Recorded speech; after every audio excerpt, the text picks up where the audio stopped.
Bonjour, vous êtes sur la radio de Science et de la Vie et de la Terre et nous allons voir ce qui s'est passé en Italie et en France. Alors Eloane, que s'est-il passé en Italie à Amatrice qui a provoqué 267 morts le 24 août à 3h30 du matin? Ce qu'il s'est passé, c'est que les plaques eurasiennes et africaines sont rentrées en contact, ce qui a provoqué un séisme et par la suite 264 morts car Amatrice était une ville civilisée avec de nombreuses habitations, ce qui a causé des effondrements et tout un tas d'autres accidents.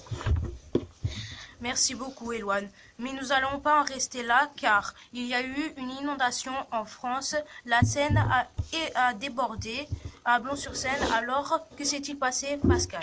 Info du jour, inondation à Blot-sur-Seine et l'exercice du Sekana à la pratique. Comme vous le savez, en mars, il y a quelques semaines après l'exercice baptisé Eusekana, en 2016, les habitants de des rives de la Seine ont dû faire face aux inondations. En 10 jours, les intempéries ont fait 4 morts et 24 blessés, et des dégâts qui peuvent aller à des milliards d'euros.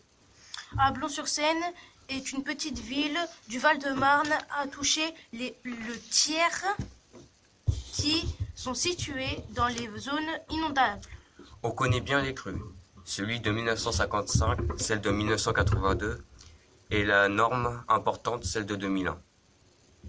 Lors de l'exercice Eusekana, il a été prévu de fermer quelques établissements publics, privés et scolaires, ce qui a été fait pendant les inondations de juin 2016.